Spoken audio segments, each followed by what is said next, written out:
사명으로 은혜를 갚으라. 결손 가정에서 가난하게 자라난 난폭한 흑인 소년이 있었습니다. 그가 15살 때에 같은 또래의 백인 소년을 칼로 찔렀습니다. 그러나 칼날은 소년의 허리띠 금속 버클에 부딪히며 부러졌습니다. 그는 사건 후 이렇게 생각했습니다. 그때 그가 금속 버클을 하고 있지 않았다면 나는 교도소에 갔을 것이고 또 그는 병원으로 갔거나 죽었겠지. 그러면서 그는 그런 생각하면서 스스로 전율을 느꼈습니다. 그리고 자신의 급한 성격 때문에 아무 일도 할 수 없다는 생각에 좌절했습니다. 그는 5학년 때 반에서 꼴찌였습니다. 그러나 그에게는 지속적인 관심과 무한한 사랑으로 자기를 감싸주는 어머니가 있었습니다. 어느 해 그는 학급에서 1등상을 받았습니다. 이 일은 편견을 갖고 있던 백인 선생님을 분노케 했습니다. 흑인 소년이 1등을 하도록 그냥 내버려 둔 데 대하여 백인 학생들은 공개적으로 질책을 당했습니다. 그런데 흑인 소년은 이날을 결코 잊을 수 없었습니다. 빌어먹을 놈의 세상, 열심히 해봐야 무슨 소용이 있어. 검둥이는 실력이 있어도 인정을 못 받는 사회를 원망하며 불량 청소년들과 어울렸습니다. 그러나 아들의 아픔을 지켜보던 어머니의 간곡한 격려로 심기일전합니다. 어머니는 아들을 이렇게 격려했습니다. 너는 무엇이든지 할 수 있다. Think big. 크게 생각하라. 최선을 다해라. 그 말대로 그는 삶을 바꿨고 예일대학 의과대학에 들어가 장학금을 받으며 공부했습니다. 그리고 졸업한 후에는 유명한 존 홉킨즈 어린이 센터에서 소아과 의사가 되었습니다. 이 흑인 소년이 바로 많은 분들이 잘 아는 벤 카슨 박사입니다. 그는 이렇게 말한 바 있습니다. 사람은 누구나 장애물을 만납니다. 다만 성공하는 사람은 장애물을 발판 삼아 도약하고 실패하는 사람은 장애물 때문에 좌절합니다. 차이는 이것뿐입니다. 그는 유능한 외과 의사가 된 후에 세계 최초로 삶 쌍둥이 분리 수술을 성공시켰습니다. 그리고 수많은 기적적인 수술들을 집도하면서 하나님의 살아계심을 증거하며 삽니다. 그는 이렇게 또한 고백했습니다. 나는 다음과 같은 인생의 중요한 진리를 지적하고 싶다.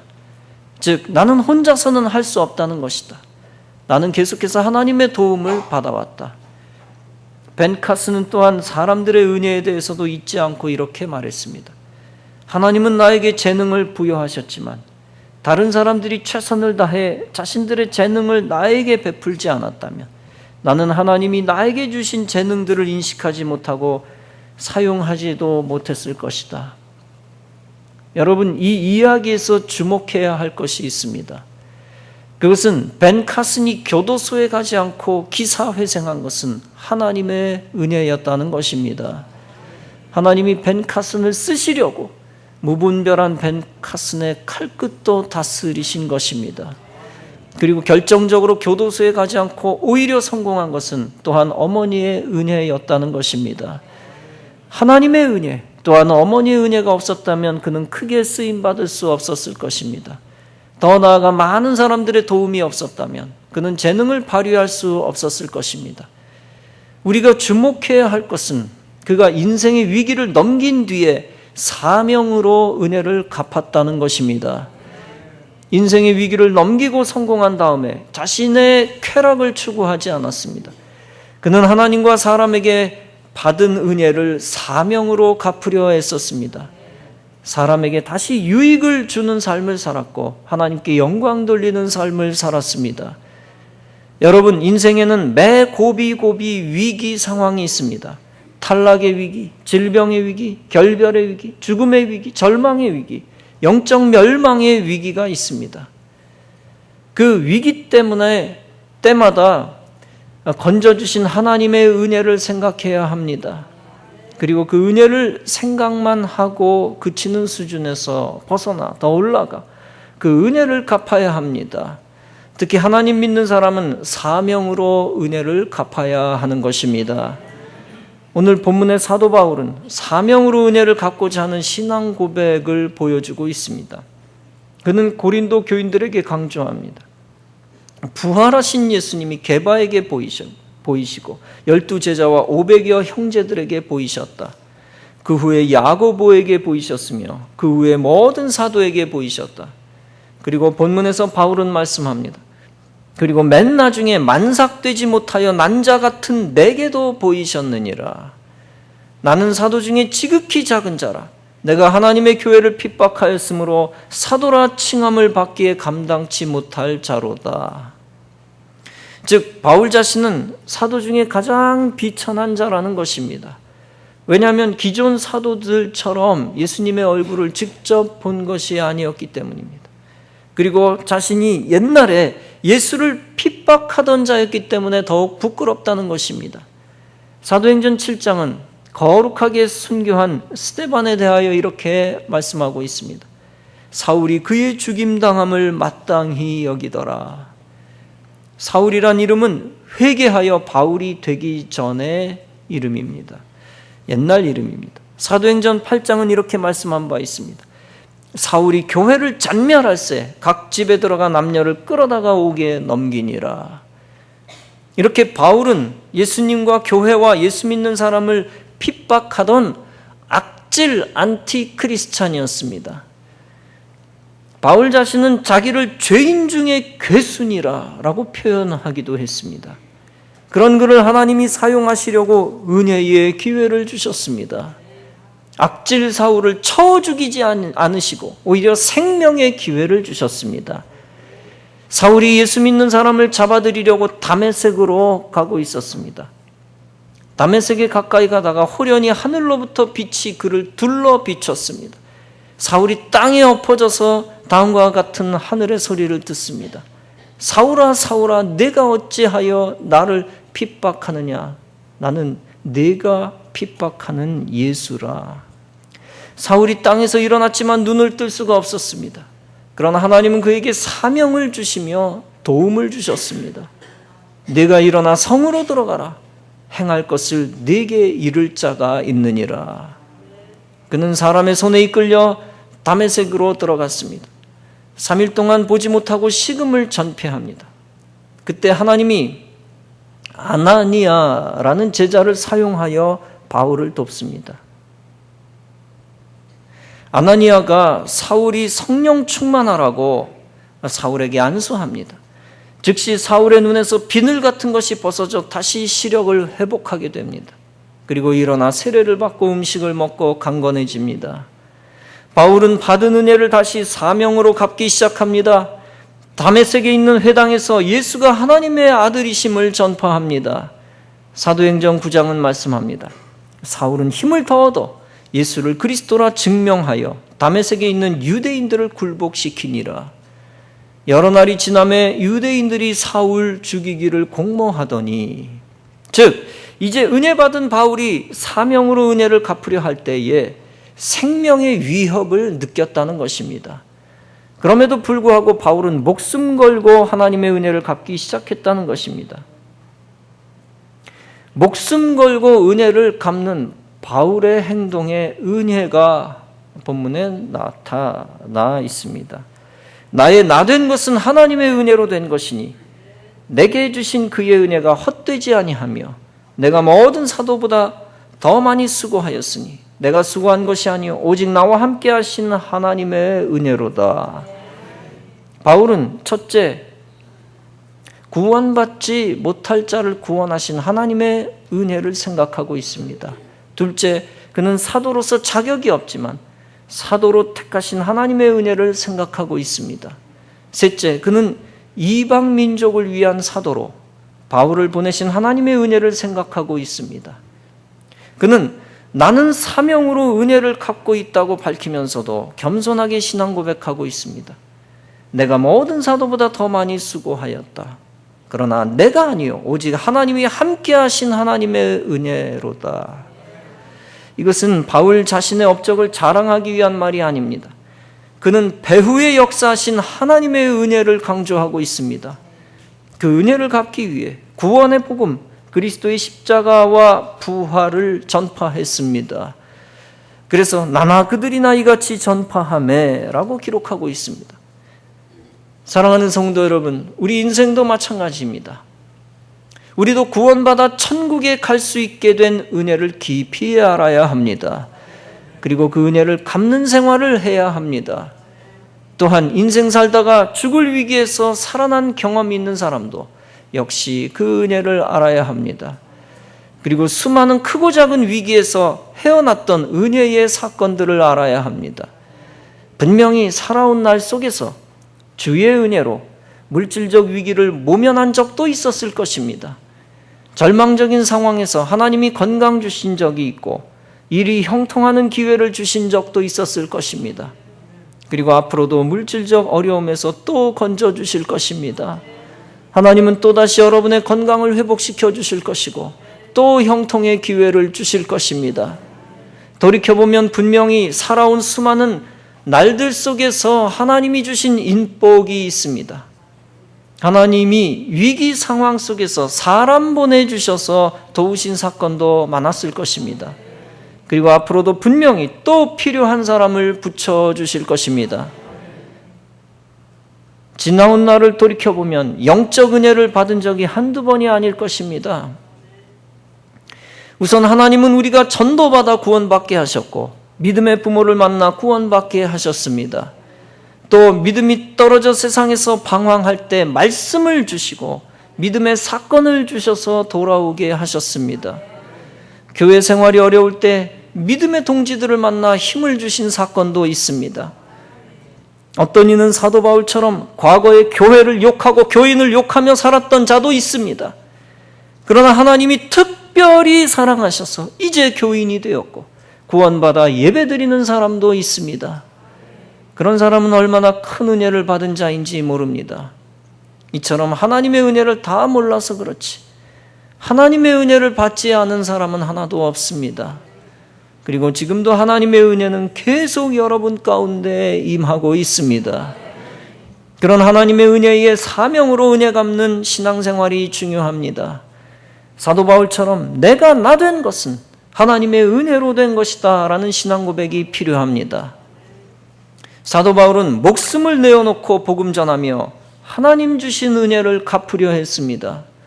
물론 우리도 목숨과 생명을 걸고 하나님 주신 은혜를 갚으면 목숨 걸고 갚으면 가장 이상적입니다. 그러나 다 죽음의 땅에 선교하러 들어갈 수는 없습니다. 종말의 대환란의 때 다 순교의 기회가 생기는 것도 아닙니다. 또 다 사도들처럼 목숨을 잃어야만 하나님의 은혜를 다 갚을 수 있는 것은 아닙니다. 하나님은 우리에게 생명 주시면서 은혜 갚을 수 있는 기회도 주십니다. 더 교회를 위해 충성하고 더 불쌍한 사람들을 위해 헌신할 수 있는 기회를 주십니다. 복음을 위해, 전도를 위해, 북한 구원을 위해, 나라와 민족을 위해 헌신할 기회를 주십니다. 그 기회를 붙잡을 때 사도처럼 하늘의 큰 상을 받게 되고 이 땅에서도 그리스도의 영광을 드러내게 되고 영적, 육적 복을 받게 되는 것입니다. 그 기회를 붙잡기 위해서는 사명으로 은혜를 갚고자 하는 정신이 필요합니다. 단순히 하나님과 사람에게 고맙다는 말만 하고 끝나서는 안 됩니다. 예수 믿게 되고 교회 다니게 되고 예배드리게 된 은혜를 갚아야 합니다. 나에게 생명 주시고 건강하게 사회생활할 수 있는 은혜를 갚아야 합니다. 이렇게 하나님 은혜를 사명으로 갚아야 합니다. 다윗은 위기에서 건져주신 하나님의 은혜에 사명으로 갚겠다고 시편 116편에서 고백합니다. 주께서 내 영혼을 사망에서 내 눈을 눈물에서 내 발을 넘어짐에서 건지셨나이다. 내가 생존 세계에서 여호와 앞에 행하리로다. 참으로 다윗은 사명으로 은혜를 갚을 줄 아는 영의 사람이었습니다. 많은 은혜를 받았음에도 불구하고 사명으로 은혜 갚지 않으면 육의 사람으로 끝납니다. 구원의 은혜, 영적 은혜 영적 생활의 은혜를 받았음에도 불구하고 사명으로 갚지 않으면 세상적인 사람으로 끝나버립니다. 성경에는 은혜를 오해하고 은혜를 저버린 그런 자가 멸망하는 사례도 보여주고 있습니다. 히스기야 왕은 하나님이 그에게 영예를 주신 바 있습니다. 이웃 나라들이 그에게 선물하게 만들어 주셨습니다.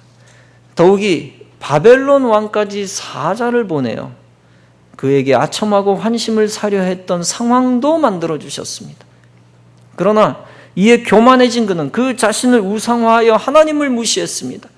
이로 말미암아 하나님의 진노를 샀던 것을 우리는 성경을 통해 봅니다. 역대하 32장은 말씀합니다.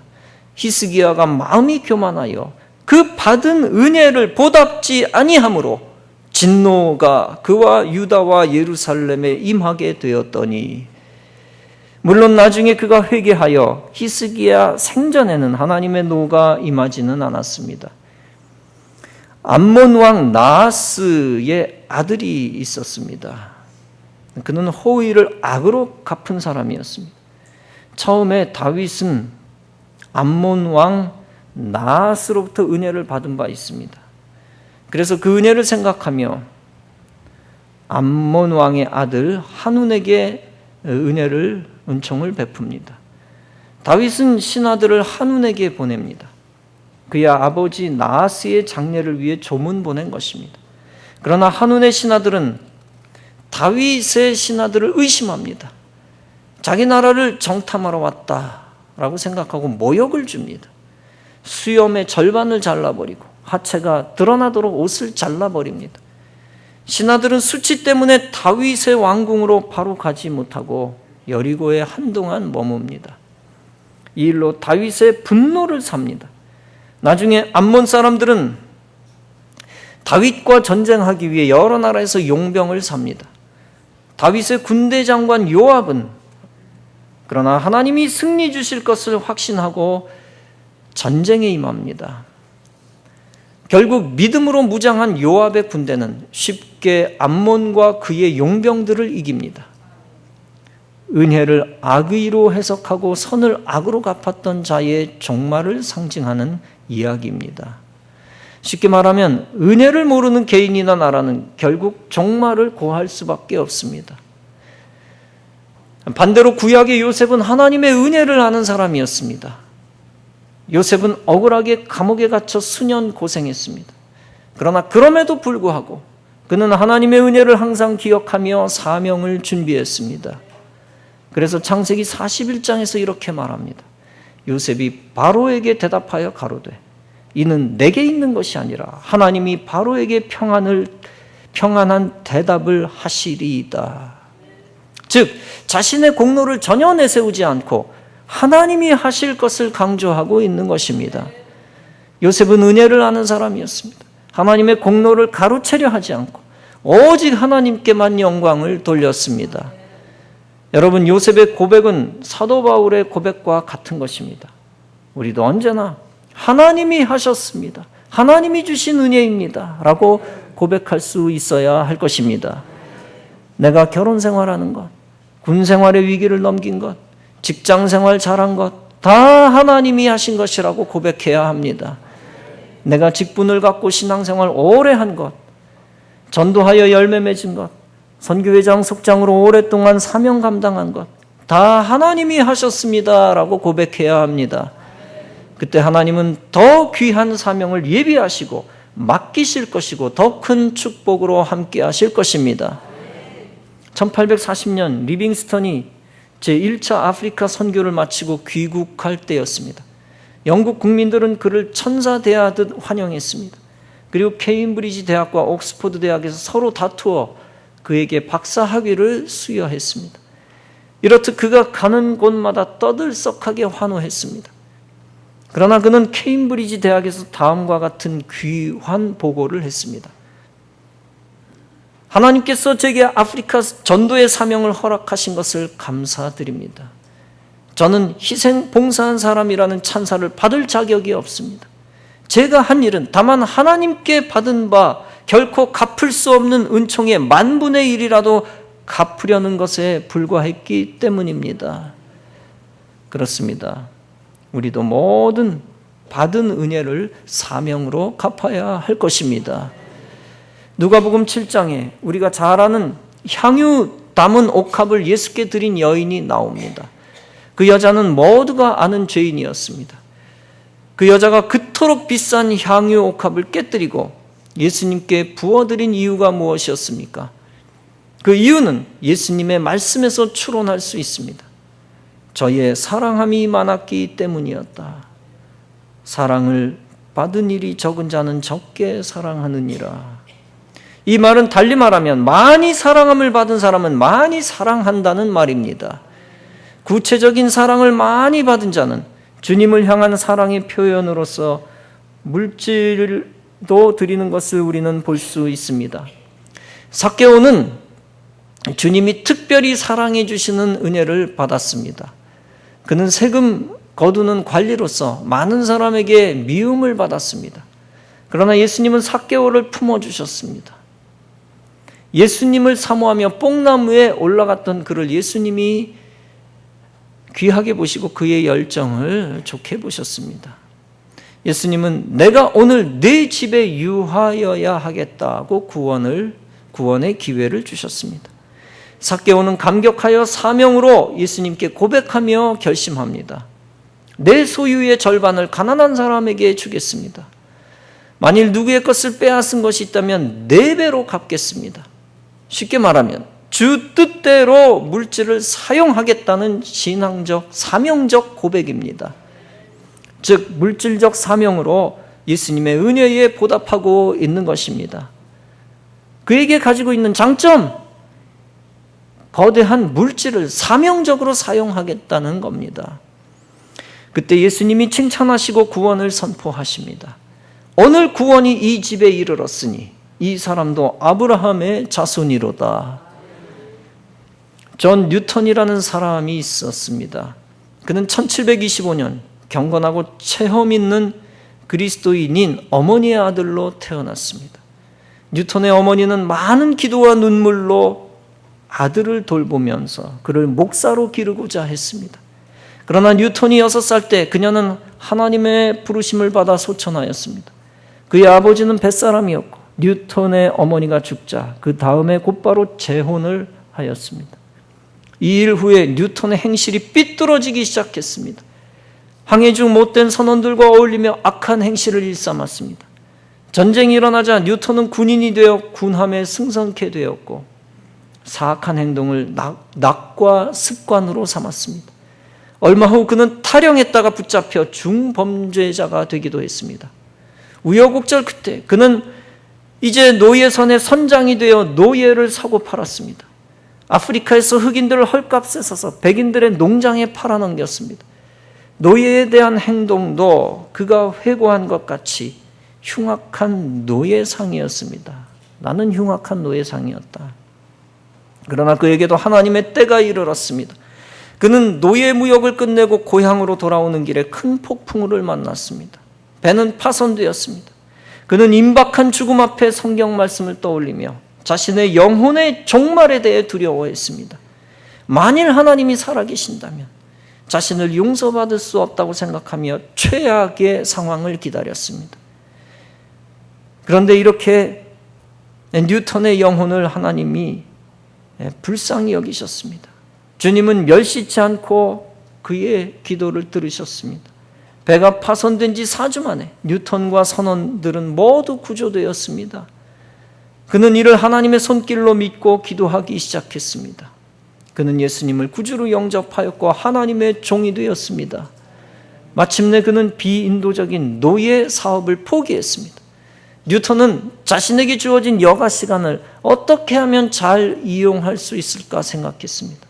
그리고 복음 전파에 도움이 되는 외에는 아무것도 추구하지 않기로 결심합니다. 존 뉴턴은 1754년 심하게 병을 앓다가 1755년에는 노예상의 일을 영원히 그만두게 되었습니다. 그 후에 복음 전도자 화이트필드의 열렬한 제자로 바뀌었습니다. 감리교의 창시자인 존 웨슬리를 만나 영적으로 큰 감동을 받았습니다. 그는 결국 목사가 되어 43년간 회개하는 마음으로 복음을 전하는 일에 최선을 다했습니다. 그는 사도 바울처럼 이렇게 고백했습니다. 내가 최고의 교구 목사로 지명된 것은 널리 세계에 그 은혜를 나타내기 위함이다. 이것은 결코 내가 자격이 있어서 되었다고는 평가할 수 없는 사건이다. 뉴턴이 80이 넘자 그의 친구들은 뉴턴이 사역을 계속하니까 걱정하여 그만두는 것이 좋지 않겠느냐라고 권면합니다. 그때 그는 음성을 높이며 단호하게 이렇게 말했습니다. 나는 멈출 수 없습니다. 아니, 어떻게 옛 아프리카의 신성 모독자가 말을 할 수 있는데도 입을 다물 수 있단 말입니까? 1807년 12월 21일 죽기 한 달 전에 그는 이렇게 말했습니다. 죽는다는 것은 위대한 일입니다. 이후로 나를 위하여 의의 면류관이 예비되었으니 그것은 의로우신 재판장이신 주께서 그날에 내게 주실 것입니다. 그는 82세로 하나님의 부르심을 받을 때 마지막으로 유명한 말을 남겼습니다. 하나님의 나라에 가면 3가지 놀랄 일이 있을 것이다. 천국에 있을 것이라고 기대하지 않았던 사람들이 그곳에 있는 것을 보고 놀라며 천국에 꼭 있을 것이라고 확신했던 사람들이 그곳에 없는 것을 보고 놀라고 노예 상인이었던 내가 그곳에 있는 것을 보고 놀랄 것이다. 그는 유명한 찬송가 Amazing Grace의 찬송시를 지었습니다. 나 같은 죄인 살리신 주 은혜 놀라워 잃었던 생명 찾았고 광명을 얻었네. 이 시는 존 뉴턴이 과거에 악하고 추하며 잔인했던 삶을 회개하며 눈물로 쓴 찬양곡이라고 볼 수 있습니다. 그 외에 귀하신 주의 이름, 시온성과 같은 교회, 지난 1회 동안에 등 수백 개의 찬송시를 만듭니다. 사랑하는 성도 여러분, 여러분도 받은 은혜를 사명으로 반드시 갚으시기 바랍니다. 물질로도 갚고 시간으로도 갚고 생명으로도 갚으시기 바랍니다. 이렇게 은혜 갚는 생활을 통해 천국의 기쁨을 미리 가져오시기 바랍니다. 그리고 주님이 여러분을 부르시는 날 영광스럽게 주님을 맞이하며 가장 가치 있고 복된 삶을 살았노라고 신앙 고백하며 후회 없이 거룩한 신앙 고백을 하며 주님의 품에 안기는 여러분 다 되어주시기를 주님의 이름으로 축원합니다.